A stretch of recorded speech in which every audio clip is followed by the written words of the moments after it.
Hemos invitado aquí a Punto Final precisamente al ministro de Agricultura, Marco Vinelli, que además es el gran coordinador de la Comisión Nacional de Gestión de Riesgo, que tiene que ver con lo que se va a hacer transversalmente frente a este fenómeno del Niño, que ya está instalado, es decir, ya comenzó a aparecer. Tenemos al ministro, le damos la bienvenida, muchas gracias por estar con nosotros y queremos inicialmente compartir con usted unas imágenes que tenemos de lo que ha ocurrido en el sur del país el día de hoy, precisamente por el primer huaico. Y esto es Villa El Salvador, si no estoy... Este es Villa El Salvador. Primero vamos con Arequipa y luego vamos con Villa El Salvador. Porque lo que ha ocurrido es a la altura del kilómetro 764 y 782. Esto es en el tramo Atico-Ocoña, la Panamericana Sur, donde un huaico ha bloqueado la circulación vehicular. Hay, como vemos, decenas de unidades que se han quedado varadas y a la altura de esta quebrada llamada Quebrada Honda, donde el ingreso de lodo y piedras está impidiendo el paso. ¿Cuál es el primer reporte que ustedes tienen inicialmente con lo que se ha producido en el sur? Es decir, tiene que ver con el Niño, tiene que ver con la Dana, pero esto es simplemente una muestra pequeña de lo que se nos viene. Sí, Mónica, buenas noches, muchas gracias por la invitación. Efectivamente, hoy día en la tarde recibimos el primer reporte. Esto es producto de la Dana, que es un fenómeno donde se chocan nubes frías con calientes y provoca precipitaciones desde el centro del país hacia el sur. Y ha ocasionado que en esta zona que has mencionado se paralice la carretera, pero ha sido una paralización por decisión nuestra. Pero en realidad es absolutamente anormal que un huaico aparezca en estas circunstancias. En este periodo. En este momento y en este periodo. Así es anormal. Nosotros tenemos ahí ya dos máquinas, una retroexcavadora y volquete para limpiar. Y hemos anunciado en la tarde que la carretera está cerrada para que los transportistas y las personas que se movilicen no pasen por ahí por este momento. Y los operarios, en este instante acabo de salir del COEN, hemos parado el trabajo porque siguen cayendo piedras. Entonces, un llamado a la población y a los transportistas que no pasen porque van a exponer su vida en riesgo. Y nosotros vamos a continuar ni bien deje de caer los trabajos para limpiar. Estimamos que mañana por la mañana ya está la carretera nuevamente operativa y lista para que puedan transitar. Pero como tú bien señalas, esto es una muestra de lo que puede venir con el fenómeno del Niño. Y justamente una pequeña muestra, aquí nomás en Villa El Salvador, ¿no? Una garúa persistente que hemos tenido a propósito del mismo fenómeno, pero que ha convertido en un par de horas la avenida en Villa El Salvador en un río. Entonces, ante una situación que en realidad debería pasar con más o menos tranquilidad y no generar una situación de este tipo, estamos prácticamente paralizados ahí. ¿Qué se ha hecho en ese sentido? Sí, en realidad no se han hecho nada en los últimos años respecto a cómo arreglar la ciudad. Y como bien señalas, ante una pequeña lluvia se inunda, ¿no? La presidenta llamó inmediatamente, ya está un ministro, el ministro Mauricio... ¿En ese momento está? Está ahí en Villa El Salvador, hemos enviado un hidrojet, estamos enviando otro hidrojet para que pueda sacar el agua para de succionar. Exactamente. Y también tenemos otro punto en Chorrillos, que es de menor magnitud, pero también está siendo monitoreado en este momento. Entonces, estamos tomando acción. Lamentamos, le decimos a la población, lamentamos que tomemos acción sobre algo que ya no se hizo, sí, pero es algo que se tiene que hacer, ¿no? Pero en realidad esto es un ensayo absolutamente preliminar, porque sí, todo indica que el fenómeno del Niño, que vendrá en un par de meses o un poco más, va a tener más o menos la similitud que hubo en el año 97, y algunos incluso dicen que será más severo que el que tuvimos en el 97, precisamente con el padre de la presidenta, con Alberto Fujimori. Sí, es importante decirle a la población que ya estamos en fenómeno del Niño. porque la temperatura del mar está Sí, sobre... 5 o 6 grados, ¿no? Así es. Por encima. Y que lo que vendría, según los expertos, es una lluvia enorme, de gran cantidad de agua hacia finales del año. Sobre todo en el norte. Sobre todo en el norte hasta, en realidad en la parte costera, desde Tumbes hasta Arequipa. Ok. En ese sentido, nosotros hemos hecho ya un plan para poder hacer la limpieza en los ríos. Hemos ido, Mónica, a Piura y no había 1 metro cuadrado de río limpio. Estaba todo colmatado, con un bosque en el medio, y ya la presidenta indicó, y desde el lunes pasado ya estamos limpiando el río Piura, el río Chira en Piura. En Tumbes también hemos empezado con el río Tumbes, en Lambayeque, en el río Reque. Entonces ya hemos iniciado las labores, pero no serán labores completas, Mónica, Sí. porque no tenemos el tiempo y el presupuesto, pero sí la capacidad operativa para poder hacerlo. Y también invitamos al sector privado que nos ayude a que pueda también colaborar con maquinaria y equipamiento, ¿no? Bueno, el llamado está hecho, por supuesto, pero yo quisiera hablar de cifras, porque entiendo que el gobierno efímero del señor Balcázar destinó un presupuesto de 4.200 millones justamente para proteger a la población y reducir el impacto, digamos, económico frente a un fenómeno del Niño. Y este gobierno está destinando 3.065 millones. Y lo que ha detectado la Contraloría es que en 317 gobiernos locales, 109 municipios, ha habido una ejecución de cero. Pero ¿dónde está esta plata? O sea, esto es un montón de plata. Es un montón de dinero que no se ha ejecutado y no está en el campo, no se ve reflejado que hayan hecho la limpieza. Y por eso estamos nosotros corriendo con la limpieza en este momento de los cauces, de los ríos, para que podamos soportar esa gran cantidad de agua que los expertos señalan que van a venir. Es verdad que tiene ese presupuesto, sin embargo, no han sido ejecutados en su totalidad, menos del 50%, y no en las actividades que queremos nosotros para atender el fenómeno del Niño, ¿no? Por ejemplo, las geomallas que hemos encontrado en la Autoridad Nacional del Agua, que estaban guardadas y no estaban instaladas en la parte alta de acá de la ciudad de Lima para proteger a la población. Santa Eulalia, ¿no? Santa Eulalia específicamente.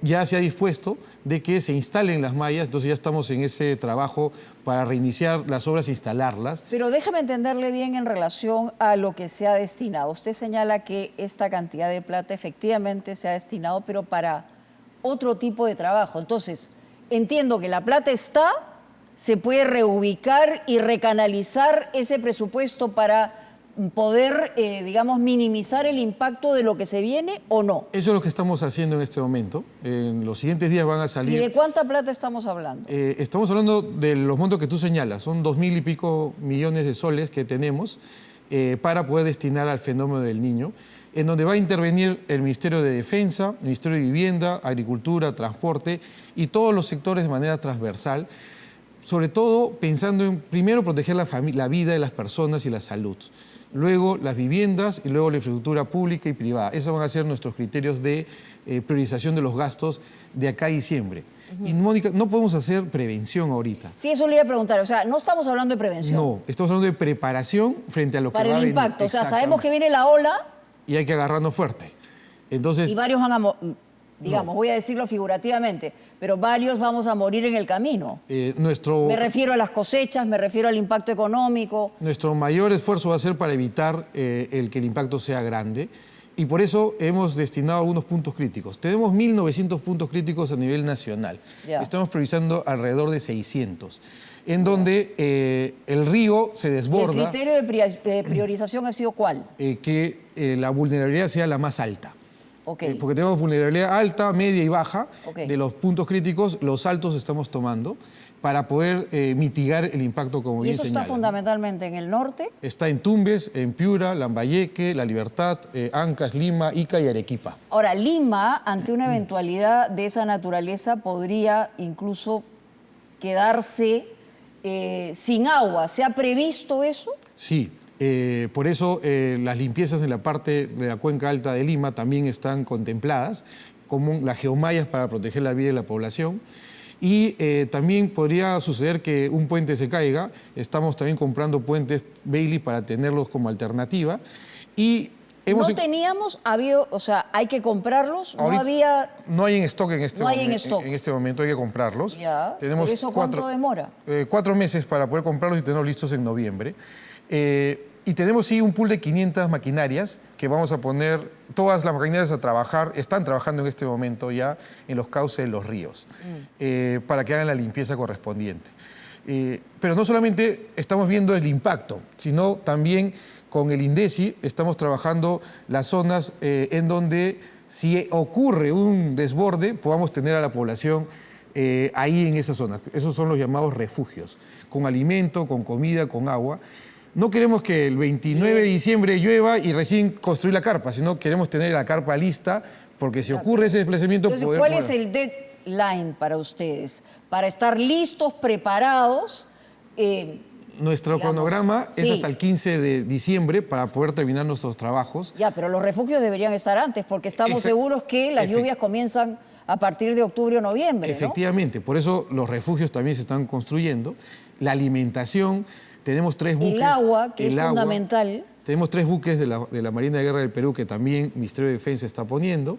Y también está el sector privado, que está colaborando muchísimo. ¿Qué necesitan ustedes del sector privado? O sea, ¿han tenido ya reuniones con ellos? ¿Hay, digamos, en esta coordinación, esta Comisión Nacional de Gestión de Riesgo, ustedes han logrado tener ya alguna comunicación o reunión institucional con los empresarios en el Perú o no? Sí, todos están con muchas ganas de trabajar. Ya nos hemos reunido con... Pero específicamente, ¿por dónde iría la ayuda? En el norte. En este momento le estamos diciendo, miren, nosotros vamos a hacer 600 puntos, ustedes colaboren haciendo los demás puntos para proteger una mayor cantidad de territorio del impacto que posiblemente vaya a llegar. Ya. Eso es lo que hay que hacer de aquí a noviembre. Lo segundo, tener listo ya la alimentación, el agua, las vacunas contra el dengue, los hospitales, estos itinerantes para poder atender ante una posible enfermedad o golpe a una persona. Entonces, estamos preparándonos, Mónica, todos los días, 24/7, la presidenta nos exige estar en el terreno para poder mitigar el impacto del fenómeno del Niño. Vayamos a su sector, porque tiene que ver también con eso. La campaña agrícola 26-27 ha empezado con 607 distritos de 16 regiones declarados en emergencia por sequía y justamente lo que estábamos hablando, déficit hídrico, es decir, falta de agua. ¿Cuáles son estas acciones que van a asegurar el sostenimiento de las actividades agropecuarias? Porque en realidad hemos hablado mucho de la costa, pero tenemos que hablar de la sierra, vienen las heladas, viene la nieve y el impacto también de la sequía. Sí, y ahí permíteme contarte un poquito. Hemos llegado y hemos encontrado una declaratoria de emergencia para las lluvias en la costa. Ajá. Pero el fenómeno del Niño tiene 2 impactos, como bien lo señalas. Sí. Lluvia en costa, sequía en sierra. Esa segunda declaratoria de emergencia no había. Lo hemos aprobado. O sea, los anteriores lo olvidaron. Olvidaron que también la sierra iba a tener el impacto de todo lo contrario. Exactamente. El miércoles hemos aprobado lo que tú acabas de decir, 608 distritos declarados en emergencia para sequía. El término técnico es déficit hídrico, menos lluvia. Sí, claro. Así es, pero es sequía. No hay agua, pero para que entienda la gente, sin agua. Sin agua, efectivamente. Sí. Pero además se van a perder esas cosechas eventualmente. Eventualmente, si es que no llega el agua, se perderían. Pero también estamos tomando acción ahí. ¿Qué tenemos que proteger en la parte andina y amazónica? Tenemos que proteger a los animales, por eso vamos a comprar alimentos, vitaminas y vacunas, también unos bebederos de agua, porque va a haber un poquito de agua para que puedan beber agua los animales. Y a la población necesitamos que construir rápidamente algunos pozos en lugares específicos para tener también disponibilidad de agua. Esa labor es la que se puede hacer. Alguien me dice, construye un reservorio. No puedo construir una represa de acá a diciembre. Ni por tiempo, ni por capacidad económica, ni porque da la situación. No puedo hacerlo. Lo que sí puedo hacer es comprar alimento, vitaminas, vacunas, bebederos pequeños y hacer pozos para que tengan agua. Y eso sí está... ¿Y cómo se va a canalizar eso? ¿A través de la comisión o estamos hablando, no sé, las Fuerzas Armadas ahora están con el tema de la lucha, digamos, de respaldo con la lucha contra el crimen, pero también, digamos, se va a pedir a la Fuerza Armada ayuda en ese sentido para canalizar, ¿no? Lo que se requiere en la sierra, por ejemplo? Sí, claro que sí. Las Fuerzas Armadas tienen un gran grupo de batallón de ingeniería donde tienen maquinaria y tienen recursos que nos pueden ayudar, ¿no? Pero también se va a canalizar a través del Ministerio de Agricultura, Justamente, Ministerio de Vivienda. el liderazgo lo tiene usted. Efectivamente. Ese es el encargo que usted tiene. El encargo que me ha dado la presidenta, junto a otros ministros, el ministro de Economía, de Vivienda y de Defensa, y 2 unidades técnicas, que es la Autoridad Nacional del Agua y el INDECI. Todas las solicitudes se van a canalizar a través de esta comisión y de ahí se va a distribuir y se empieza a ejecutar y nosotros empezamos a hacer el seguimiento y monitoreo. Solo vamos a hacer las acciones que se puedan hacer. Si alguien me dice, construye una represa, la respuesta es no. Me dice, construimos 10 pozos, hacemos los 10 pozos porque alcanza. Si alguien me dice, hacemos una defensa ribereña, no. Hacemos la limpieza del cauce, que se puede hacer la limpieza del cauce, porque el otro me demora más tiempo. Porque la prioridad es defender del impacto de posible lluvias que puedan venir hacia finalización del año 26-27. Ahora, eso en relación, por supuesto, al fenómeno del Niño, que es la prioridad absoluta que hay en este momento en relación al gobierno y cómo lo va a enfocar. Pero por el otro lado, el tema justamente del pequeño agricultor. Usted está muy vinculado a la agroexportación, ha estado en una empresa por mucho tiempo, pero lo cierto es que la agricultura familiar tiene como universo a más de 2 millones de productores. Es decir, ¿cómo los va a mirar especialmente? Porque seguramente habrá, digamos, cierto escepticismo porque va a decir, no, van a favorecer a las agroexportadoras y a nosotros igualmente nos van a dejar fuera de cualquier decisión que se tome. ¿Qué se va a hacer en relación a esa agricultura? Ahí, Mónica, yo creo que hay que pensarlo al revés, ¿no? O al contrario, ¿no? Todo ese conocimiento que he podido, de alguna u otra manera, ir trabajando en estos años, se puede trasladar hacia los pequeños agricultores. En ese sentido, la presidenta me ha dicho, tengo 4 prioridades para la agricultura. Uno es agua, tenemos que hacer una batería de reservorios en la parte alta para que ellos tengan agua. Lo segundo es asistencia técnica con mercados. Ellos sufren mucho cuando hay mucha sobreproducción y no tienen a quién venderle, entonces tenemos que organizar su oferta y ¿Qué debería cambiar ahí? Tenemos que promocionar la demanda para que los precios no vengan hacia abajo. Entonces, eso también va a ser importante y, sobre todo, la asistencia técnica para que su producto mejore en calidad. Tema de capacitación. Asistencia técnica para que mejore la calidad del producto y la gente pueda pagar un poquito más, de tal manera que sus ingresos no se vean disminuidos. Tercero, financiamiento. Ellos reclaman mucho el acceso a crédito. Entonces tenemos ahí el Agrobanco, un fondo Agroperú que vamos a hacer crecer y vamos a incorporar otras herramientas como las únicas, que son unidades de crédito y ahorro que han funcionado muy bien en la parte altoandina para que ellos tengan financiamiento. Y lo último es el tema de tecnología y mecanización. Los pequeños agricultores, así como la gran industria utiliza la tecnología y la mecanización para ser más productiva, hay que trasladar eso también al pequeño agricultor de acuerdo al tamaño de su parcela. Y hoy día sí existe experiencia en la India, en China, en donde las máquinas son más pequeñitas, de acuerdo a 1 hectárea, a 2 hectáreas, y ellos pueden trabajar. Pero esa es una agricultura de subsistencia, es decir, 9 de 10 subsisten en ese tipo de agricultura familiar, ¿no es así? Efectivamente, el 90%. El 90%. Es y lo que mueve la agroexportación, estamos hablando de 12.000 millones de dólares aproximadamente. Ellos tienen su propio manejo. Ellos necesitan otro tipo de apoyo, ellos necesitan apertura de mercados, un SENASA más eficiente. El esfuerzo de ustedes va a ir hacia la pequeña agricultura, en la parte altoandina y amazónica, que es lo que la presidenta nos ha pedido. Ahora, se dice, hay algunos que señalan que ya las cosechas de limón y mango, por ejemplo, prácticamente se han perdido o están en un tamaño que no necesariamente se va a poder utilizar para el mercado interno y para el mercado de afuera. ¿De qué manera se va a respaldar esas cosechas que ya prácticamente están perdidas por las razones que hemos expuesto? Sí, lo que hay que explicar, esto es un fenómeno natural que impacta, Entonces, efectivamente. Y no podemos hacer aparecer nuevamente el fruto. Entonces, así está. Así está. Lo que hay que hacer, esos son los riesgos, además. Esos son los riesgos. Lo que hay que hacer es que hay que darle una alternativa a ese agricultor que pierde su ingreso. Y ahí tenemos con el Ministerio de Trabajo trabajos temporales para que ellos puedan recuperar ese ingreso que han perdido producto de que no tengan el limón o no tengan el mango. De tal manera que su ingreso se mantenga más o menos estable o que no disminuya tanto.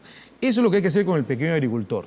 Y a la población lo que hay que señalarle es que va a venir menos oferta de esos alimentos, evidentemente. ¿Y se ha proyectado cuánto se perdería por el fenómeno del Niño en términos, digamos, justamente en lo que se refiere a su sector? En agricultura estamos, en este momento, ya estamos en negativo. Estamos en menos 0.5 el crecimiento del PBI agrícola. ¿Y cuál es la proyección negativa? Yo creo que vamos a estar finalmente en menos 1%. Recordemos que la segunda mitad... ¿Y eso en miles de millones cuánto significa? 600 millones a 700 millones de soles aproximadamente, porque el valor bruto de producción es de 60.000 más o menos, ¿no? Lo que hay que buscar, como le decía, es que la gente no pierda esos ingresos. ¿Y cómo no pierde? Con un trabajo alternativo que podemos brindarle con diferentes programas que tenemos, e inclusive haciendo que ellos hagan la limpieza de los canales con núcleos ejecutores o con trabajos específicos en sus localidades. Porque acá lo que hay que ver, en lugar de ver... ¿Esa es una idea o ya está plasmándose eso en los proyectos inmediatos de los ministerios que están involucrados? Eso está plasmándose en los proyectos inmediatos, porque, por ejemplo, no solamente es la agricultura, también está la pesca, también está los textiles, que por la temporada no han podido vender los productos de invierno. Correcto. Entonces, para todos ellos, los apoyos tienen que venir por ese lado, ¿no? También hay un tema de financiamiento.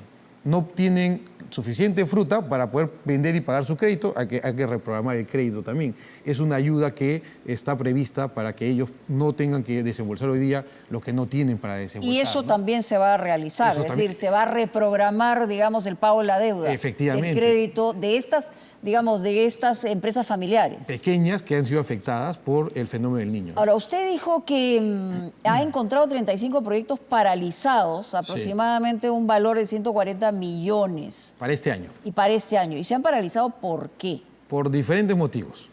No se han puesto de acuerdo entre el Ministerio y los contratistas, porque el Ministerio no le ha dado lo suficiente dinero para que puedan continuar las obras, porque el expediente técnico está mal. Hay diferentes motivos. Lo que hemos hecho, ni bien hemos asumido el encargo de la presidenta, es revisar cada uno de ellos y poner un equipo, es decir, resolvamos cada uno de los problemas que tenemos. Por ejemplo, hay dos grandes que se esperan hace mucho tiempo, Majes y Chaimoche.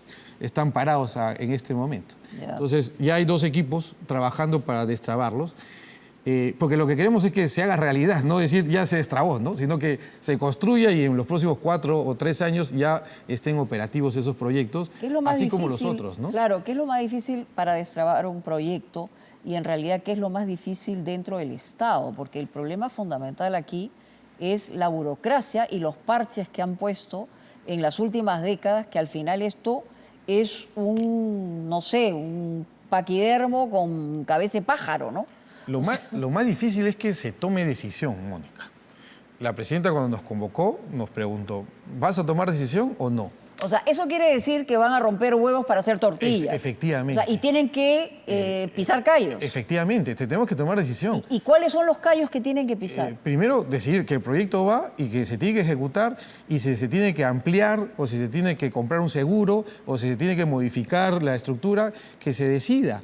Porque lo que hemos tenido en los últimos 10 años es que ha crecido tanto que hoy día opinan 10 personas y opinan diferente, entonces el que toma la decisión no sabe qué decidir. Y eso se puede hacer sin un acompañamiento en tiempo real y paralelo de un Congreso que no necesariamente, digamos, le va a firmar un cheque en blanco al Ejecutivo. ¿Se puede hacer eso? En las cosas de las contrataciones del Estado se puede hacer.